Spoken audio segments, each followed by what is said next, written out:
take a seat is going to be super cool. Yeah, I think it's like the most exciting part. Yes, there's like plenty of seats, and hopefully it's going to be exciting part. On the other hand, like, I mean, there's only 2 talks left, so you're going to have occupied and lots of movements and networking and how I can help you, so just get ready for that. Okay, so I think people who wanted to see it already kind of like in place, so I will slowly start on my side. Okay, so my name is Sergii Khomenko. I work for Stylight. It's like one of those companies basically that hosts this conference. Yeah, and they're going to talk about how we kind of like changed like our journey over like the last 5 years, and how we changed like from having like business intelligence into something that we call right now data team, and like what technical challenges we got like in between. So lots of things in between. There's like lots of text like on this slide, and you don't really need to know all of that. I was not really creative to put in like nice pictures. But the main point that I'm at Stylight like since 2012, and I really touched like many different pieces like in different places. And I like data. Like that's more or less all. And my way to contribute back to community or giving forward is basically speaking at conferences and giving like some sharings like and learnings like how to do things. But usually, you know, you have like on the stage only one person, right? But behind the stage and, you know, like actually at the workplaces, you have like way more people working on all those problems. And that's why I also wanna like have an honor to like mention our people, like people of the team of data platform. In this case, it's Thiago, Stefan, and Quentin. And Quentin, as you see, is kind of like more transparent there. The simple explanation is basically that he is not like all the time with us, but he's helping from time to time. But he's like still doing a great job, so like I needed to like mention him here. Yeah, and Stefan was the guy who like helped out with some nice diagrams. So if you do something beautiful, it's most likely he did. If you do something just rather straightforward, it's most likely my own creativity. Yes. So who you have heard about Stylight in general? Oh, it's very few people. Yeah, so for those who don't know what is Stylight, we kind of like trying to be kind of like, in this definition that we kind of like selling to everybody is leading style and shopping guide. But what's actually happening is in the background we, you know, like we have like lots of different shops, like more than 800 of them. We do some fancy machine learning to understand what those products are about, and we're trying to build some like nice ranking to show you the most relevant those products. So when you search for white sneakers, first of all, you don't need to go like to 800 different shops. I mean, if you like, you go like 5, 10. But you need to go to one platform, and after we do everything for you. And we like on different platforms, we do some you know, inspiration inside, so you can read an article and after like buy some stuff like in a couple of clicks. Yeah, and we are live in 17 countries, right? So we have a bit of scale of this data points that we have like in different places. Yeah, and eventually we just like a team of people who like to hang out together and like have fun and have done some things like in the same environment. We kind of like try to do it like in cross-functional way, so we don't say, okay, this is like a cool corner of techies and it's like everybody else. We more like we sit all together and saying like, okay, we all like for one goal, and it doesn't make sense to like decouple it and say that, okay, somebody does like greater job than another, because, you know, like it's like hand with hand, like you cannot be one without another. So, and you will ask like, yeah, but like, I mean, it's nice that you're saying that, but what is that about? So since we are like a tech conference, there's going to be like a big amount about tech, like, you know, like what challenges you have and how we solve them. But there's also going to be about, you know, people problems, right? Because after some amount of scale, like we still need to decide like what's complicated, what is complex, and how to handle those things. Because maybe the problem that you solve like in the first place is not really the problem that you need to solve. Like as engineer, like you have a hammer, everything looks like a nail, and you just like bam, bam, bam, everything good. But as we found also from data from last year, we found that only 52% of attendees here were like developers. Like another, I think like 15% were like CTO people, like 12% were like other C-level and stuff like that. So altogether they make up like up to 38%. So I'm gonna also mention a bit like of things like from the other side.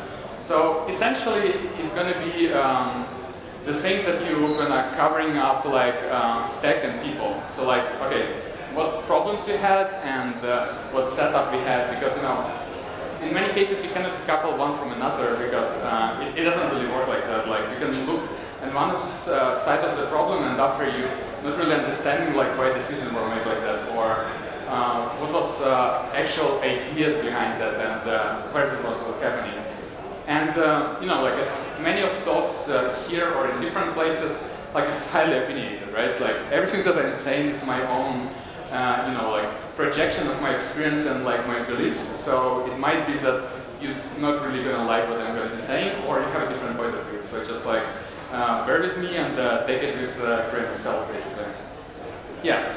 So lately, data was kind of like super big trend. Like everybody's like, data is like, I don't know, bacon, or like data is a new soil, like all these kind of things like all around places. But, in many cases, like, it's more like a buzzword, right, or hype. People talk about that, but in many cases they don't know like what is the next step. Like, so if you're saying that data is so useful, because it's kind of funny, like I'm also one of those guys who likes the shirts, and like from time to time I just like have it. And after like once I went to my CrossFit box and like people were like, yeah, so is it like a joke or what? Like, what is this, like a data thing? I was like, yeah, like data is helpful for organizations. That's why it's like a new bacon. But they were like, yeah, but like bacon you can eat. Like, what is your data? It's like, I think it's very like it's aggregated in a way, but it's still like a long question. Like, where are we going? Like, or like how we can do those things? Like, does it mean that if you're talking about data, we need to do like big data and after do like a Hadoop cluster of like 100 nodes and like have like another 10 people just like managing that? Like, is that what we're talking about, or is there something else? And turns out it's not, right? Today you have seen like a talk from Ostap, and he was like mentioning PHP, right? And in many cases, like if you go to meetup somewhere here in Munich and you say like, so what is your stack? They're like PHP, and you're like, yeah, like, you're not cool stuff, but turns out it's more than enough like to cover it up like your problem, and after you can like iterate and find something different like afterwards. So like sometimes the tools that works like it's fine, and you just need to find like what is going to be next.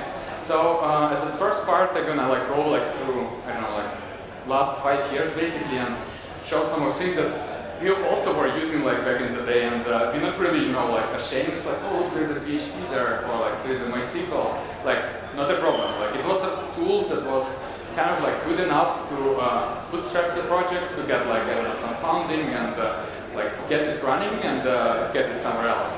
And it's the same basically. You can say, okay, but is it like something for website, or like how is it related to your talk? And the thing is that many of those tools were also used like for our data or BI or whatever solutions we had. So in many cases you just like need to start tracking things like as early as possible, and you will get somewhere else, right? And like I think the big point that people like miss out in the beginning is that they think that okay, if I'm gonna use like the fanciest, the hottest tool in the market, it's just gonna solve the problem, right? It doesn't really go that way, because in many cases even the bigger problem is not the tool. People don't know what problem they're solving. So like by putting like the fanciest thing like on top of it, you're not really helping. You're just like like shifting your focus from the problem to like, okay, now I have this tool. So like at Stylight we had like many pieces that we like run some queries like on MySQL, put some results like to let's say to Excel, and that's how you can track like your initial spendings and like see if the things like getting together. And I mean, it was like still quite some time ago, right? I don't know, around like 2012, so like almost 5 years ago. But it still like makes, like it does the job basically, so you shouldn't be afraid of that. And on top of it, you still can use like some R or Julia or Python or whatever else, basically that it's okay. Like I mean, data consistency, not that good, so like it's more like tiny hacks like all around the places. Scale, like what kind of scale are we talking about? It doesn't really work. If you need to add like new sources, like there should be some engineers like doing like clicky stuff, and after maybe you get it. But it's like super hard. But it's still as lean as possible basically. And I mean, like you over the time you kind of like start to understand what's happening, what are your business cases, and from there you can do refactoring and build something different. That's the slides that I was like actually drawing some time ago on a paper. So over the time we started to use like more, I think like every startup like in early days has this like stage and say, okay, let's do some, I don't know, like queries like on database, right? And since we don't have like a separate database for like our analytical data, what if you use just like production database? And if you're super early startup, you're like, nobody will notice if we just run it like on production master replica, like we'll just go for it.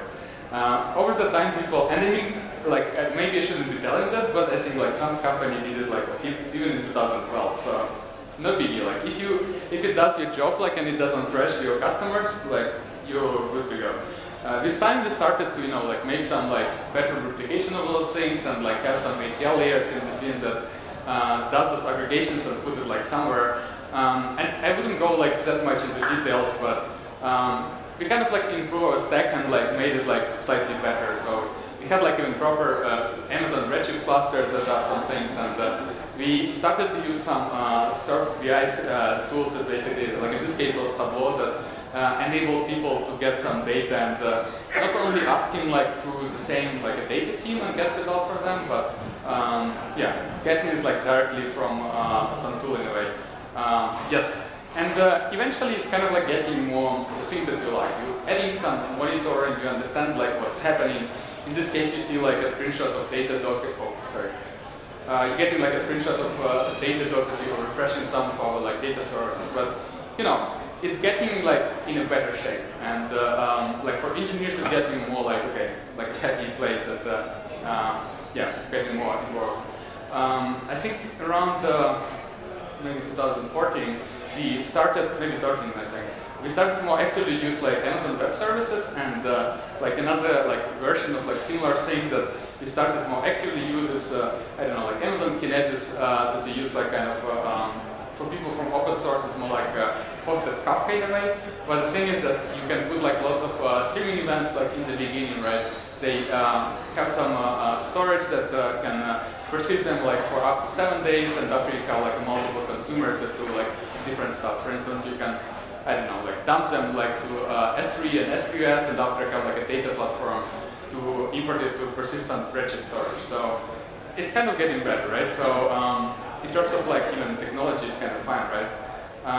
But so far we kind of were, going like on the in terms of like improving the stack, right? So I mean, we are good, everything works pretty nice, but unfortunately this problem is not really like one-dimensional. So like if you look at just technology, you can say like bad technology, good technology, super easy. It's like Caltrain, you go from south to north, right? But turns out with Caltrain, it's not that easy because it could be like a bullet train that skips some stations, right? Even like in this case, it might be some tricky cases. And in our case, it was a similar like discovery, this like centralized approach. So what we are talking about here is a feedback, right? So imagine that you have the same with you have some action and after some effect, right? If you have some centralized resource, right? That in this case it might be like business intelligence department that I don't know does like all the smart reports for like your folks around. It might be that for you as like a team, you like feel good, we're going fast, everything is amazing, our stack is improving. But for people relying on you, right, this feedback cycle getting longer and longer, right? Because like it's getting like more of them. Everybody's like starting to ask like questions, and those questions are coming back to the same resource, right? So like, I mean, they kind of like, if you do your job properly, right, and the faster you deliver, the slower teams get, right? And the problems there because, if you explain it in like in simple terms that, imagine that you have like a time frame right now, right? And I don't know, time go on, like your department asking the questions, right? But if you have a centralized architecture, the knowledge encapsulates like in the center, right? Like they're not getting smarter like in 9 months, right? Maybe they like smarter in formulating their questions, but like it's still like this centralized people, people in the center basically answering those questions. So it's not really scalable, and maybe your people like inside this central bottleneck are, getting better at writing a script for that or writing a report for that. But still, like those people around, like they need to go through some centralized resource, and it's not really working properly, right? On the other hand, you also have those cases when it's like, okay, like you know how to do that, and like top management thing, what about you answering it like yesterday the thing? And I mean it's good, like you still have like knowledge like in one place, but it's bad because like you kind of bottleneck in that. So, and I mean, like if you engineer and you're saying, okay, you have centralized problems, the first idea would be what if you do like decentralized, right? Because it's kind of like Captain Obvious. And it's basic idea what you also try to do, or what you do right now and like our approach. So we have seen this book, or have read it maybe. Yes, one. Okay, like not that many. So the big idea is that I think it was like an experiment like in army as well, that they were trying to, like usually how it works, right? Like I'm like the highest position in the hierarchy, right? I'm saying like, okay, do something, right? And after it goes like to 10 different levels, like after it's getting there, right? But the problem, even if you like staying like the highest in the hierarchy, right? And maybe you see the biggest overview. First of all, like while going through the hierarchy levels, you lose like many points, right? On one hand, on the other hand, like time to react is like getting super slow, right? Because first of all, like your people like underneath cannot decide, right? Because they need like go up, and after like like we have all information, go down, and it's like the things like going like up and down. So what they're trying to do is change the story and make the people with the knowledge, right? So like the ones that see like the most overview, making some ideas on decisions, right? So making some suggestions, not like going all the way up and after all the way down, basically, but bringing it like decision making like on the lower levels. If you go to more, like Scrum and Agile approach, like the basic buzzword that you're gonna hear about that is like cross-functional teams. That means that you kind of like encapsulating like all those people together like into one team, and your team is more or less like independent, right? So if they need some, like feedback from somebody else, they shortening the loop like a feedback cycle, that they don't need to, okay, now we go to IT, and IT is saying like, your questions are not totally smart, so we will talk to you like in 2 months, and after people forget about that. And what is even more fun is that the longer it takes for you to get a result, right, the lower probability is that you're going to ask a question. So like over the time, you kind of like, it takes you anyway like 2 weeks, like, so I even don't dare about asking that. So while bringing it down, like you can also not only, like make it faster for them to ask those questions, but also increase the number of questions, so they're like more scalable for that. So what we try to do, like in our case, is it's called like from BI to data platform, but idea is that we're not like centralized place that kind of like trying to solve like all your problems, but more like we're a platform. We're like building your products, and it's kind of like resonated with the things that like Ostap was like bringing today, that we're not trying to make you happy. We build a product, and the product like you can use it, and hopefully it's going to be something that like makes you happy at the end of the day.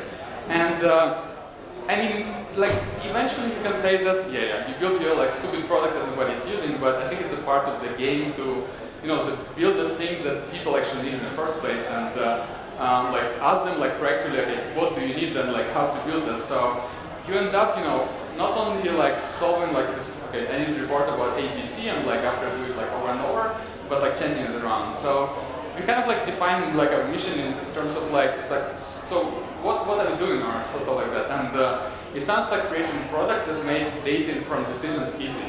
So what does it mean, right? So idea behind that, as I said before, like to create the things that people can use, like not use people to solve their problems. And in the beginning it could be like quite painful, because you used to have like this smart person sitting like in a chair, and you drop some like random message. They're like, oh, I know what you mean, even if you're saying something different. But like over the time, I think they're getting that it's actually useful. So what does it mean at the end of the day? Because you can't just like drop the things just like, yeah, this is my mic, drop it and I'm out. You can try to do that, but it's not going to make your people happy at the end of the day. So one of 3 pillars that we kind of like decided to change is education. So in order to shift like from A to B, you can't just like drop people like in between. So we try to shift knowledge like from from centralized place to the team and like make them able to use those products, right? Because you cannot build a product and say like, yeah, this is a product. You need to also educate them, and you also kind of like trying to ensure that your knowledge that we were talking about like 5 minutes ago, encapsulating like in the teams. So I mean, like being the smartest is like one story, but also like bringing the smartness to the team itself, right? So they understand what they're doing, and like if 9 times goes wrong, you see that like okay, they're getting faster with feedback cycles. As a part of a data platform, we also do like more essentials. So okay, you still need to have like since if you have those like independent silos like in different locations, right? You still have like a common space between them. That usually it's like a wild west, nothing is happening there. But we need to provide, or we do provide infrastructure that makes it easy to, like retrieve things, like store to data warehouse, like host schedule, and do like data discovery. Because there's a common problem between different teams, and we want to provide it like the same.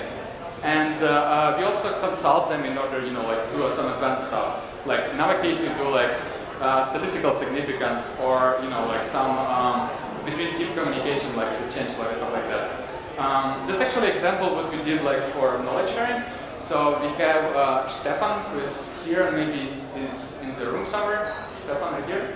Yeah, Stefan is here. So you can ask all questions about education and like how we do like knowledge transfer. And we got like a bunch of people and said like, okay, look, we're trying to build products that help you to like, get data-informed decisions like, and for that we free to like give some workshops and like educate you.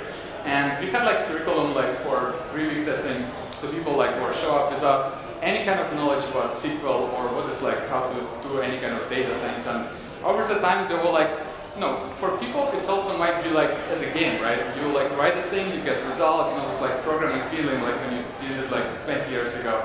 And it's a similar stuff for non-tech. It's like if you explain it like in a more reasonable way, you can like get understanding pretty fast, because many people from tech backgrounds, they were like, yeah, they're not gonna get it. Like, like it's too complicated. Like, we are smart folks, and they just gonna spend 3 weekends, like, or 3 times 3 hours or something like that. And turns out, no. Like, if you explain it with good examples, and in terms of reports, like, it's easy because those people anyway do, like a daily job. Some people like do performance marketing. Some people do like business development, stuff like that. You explain it with their examples, so it's not like abstract things that you do, like joins and index and blah, but you give it like really good base. Yeah. And what about products? Like, where is it going? Or is there like any tech part in the slide even? Yes. So I will just like give you a short introduction of products that we have as well. I mean, the things that I already mentioned, the big focus is like having this like a pipeline that we can have data like streaming fashion or like more batch import like to data warehouse.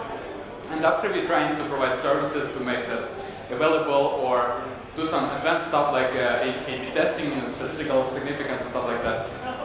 Plus another product that we have like off lately called changelog. Idea behind that, once you have like many different teams like in different microservices or whatever they're building there, they're getting like super good communicating what they're doing like with each other, but it's very hard to communicate like outside. And if you wanna like also correlate the things what people are doing in different departments, is maybe it also relies like on your KPIs.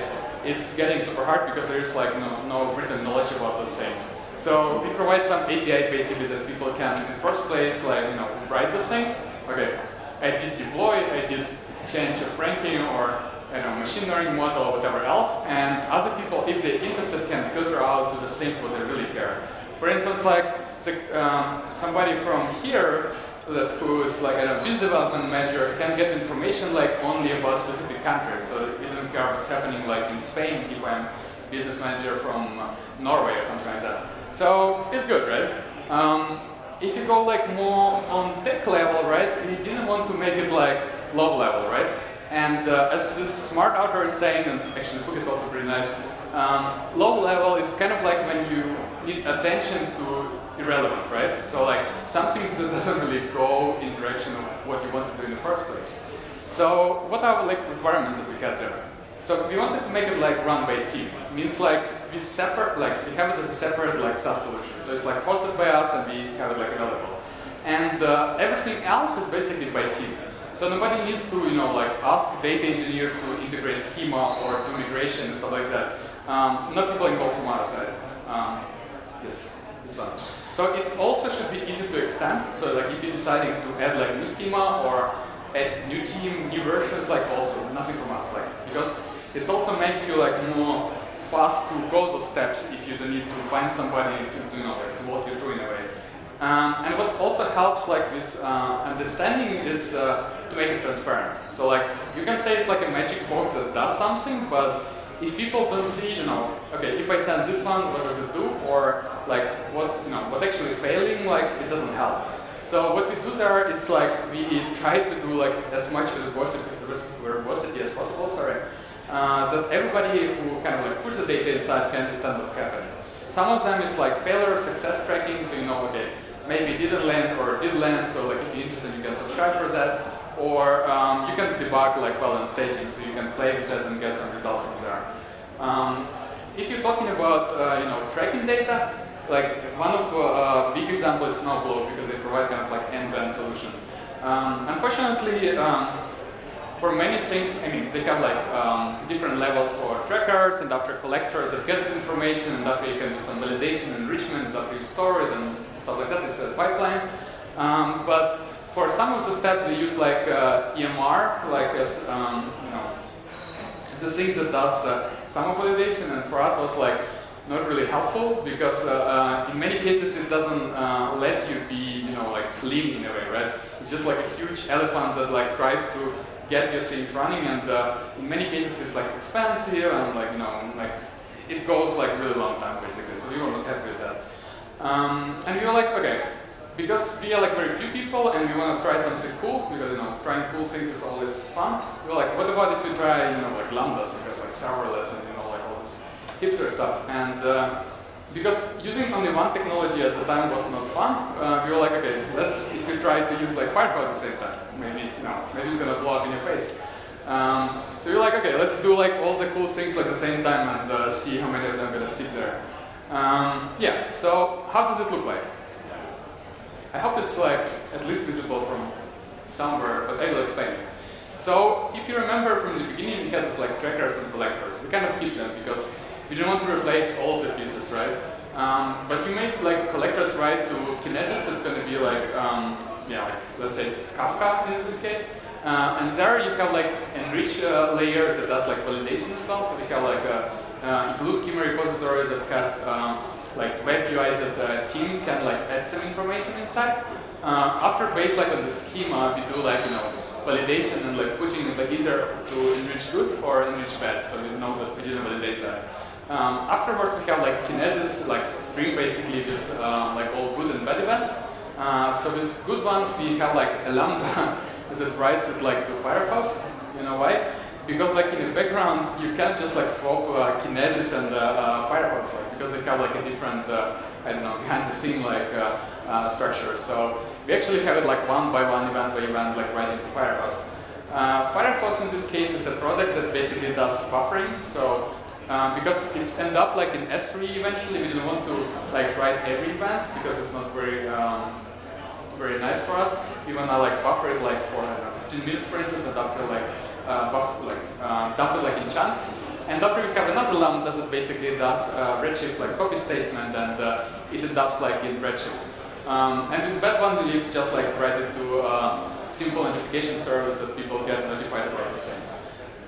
So as you can see, there's like those guys are like the ones that write for collector to Kinesis are actually easy to know, but all those guys are just like serverless.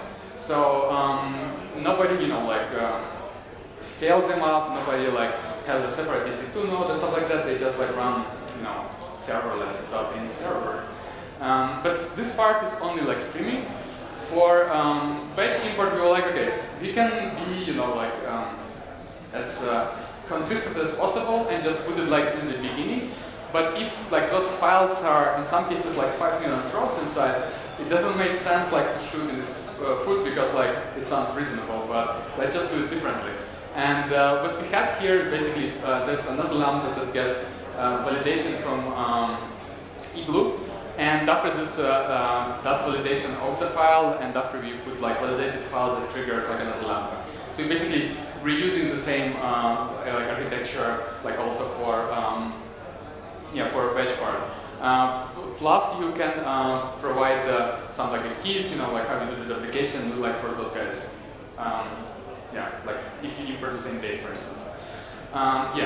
As pros, or some people can say that it's not really, but I would still like mention in the slide because it's my slide. I can do their own. One of them is heavily Lambda based, so we can do whatever we want without like thinking how we're going to be migrating like servers. So you're fine with that. We tried to use like new technology without implementing like on our own because we were like 2 engineers and like as a first bootstrap it was like faster, and like even lower to Redshift was based like on Lambda, and it's easy to scale, right? But unfortunately, there's some things that you need to pay for that, right? There is no free lunch, and things that you need to pay for that is hard to debug, right? Because like while increasing to like in a linear way, your like number of connections might be quadratic or even higher. So like suddenly it's like, so what exactly happening, or how do we track those things? It's like one of like big problems with like monolithic microservices, because it's your own trades that you sell one thing and get another one. Another thing that you need to remember is like at least once. That means that like at least one record going to be there, but it might be 2 or 3. So like you need to handle that. Also, S3 sounds like similar guys. Like I can generate 1 event or 2, or like it's up to me. And plus, because we might be loading into the same table, we can get it like serialization here, like error. So what we did there is basically did this like project that replaced like one of the lambdas and did like more concurrency handling. It's not really open source, so it doesn't make sense to be sure that was just telling you what that was. That basically does deduplication and serialization. So like we understand what's happening there and get it like all together. And eventually we want to also replace like Firefox, because initially people from Firefox said that because like if every team can have their own events, like we started to have like a big number of events because plus we have staging and production. And after people said like you're not supposed to have more than 20 Firefox streams, and we're like, whoa. They're like, yeah, you're supposed to put everything in one stream and just be happy afterwards. So we kind of like had some misunderstanding. So we are planning to replace it and have it properly. So eventually you can also solve a problem with like at least one semantics while having like a separate dumper. Like as part that I want to say about serverless and bootstrap, something's happening there. That it's easy to bootstrap. So even if you are a team of 2 engineers and 1 business analyst, you can still get like a good result, like more or less free in the beginning. And that way you can get like you see your problems and you see your bottlenecks and you get it from there. Be aware that complexity is growing. There is nothing that goes for free, so you need to understand that if you don't pay it right now, it might be the price of getting like more expensive afterwards. And things have like internal limitations. Like internal limitations in this case also with like the data cobbler was that Lambda cannot run like longer than some amount of time, and if your redshift goes like longer, just like timeout, and it doesn't do anything. So you need to think about that in the first place. As a solution for those guys, we use like Kubernetes. So it's also in a way you don't need to take care of deployment that much because it's like super thing basically. Eventually you can use also Fusion. I didn't use it like anywhere yet, but it's like on a to-do list to try out. That's kind of like saying that they do serverless function for Kubernetes. So maybe it's something that has it like their own drawbacks. And things to bring home basically. Start tracking like as early as possible, because like eventually you will understand what you need and what you don't. And once you have some data, like you're already going to be more happy. Try to prototype like to get value. I mean, it sounds more like a business-ish, but come on, like you're gonna refactor that like another 10,000 times anyway. So try it out before that. And one of like could be controversial, nice things will show up later. Like it's very difficult to or it's easy to over-engineer in the beginning, but I think it's easier to start at like this small amount thing that after see it afterwards. And be bold with your decisions. Like even if you fail, you will learn. So it's kind of like expensive thing to get. You can find my Twitter and like email here. So if you do not catch me here, you can ask some questions afterwards. I also have like some links, so if you find this something about like particular parts, you can get it there. I'm not sure how long on time, so if somebody's moderating me, I don't know if you can get any questions. Anybody has any questions? Thank you. I think we'll stop it here. Thank you.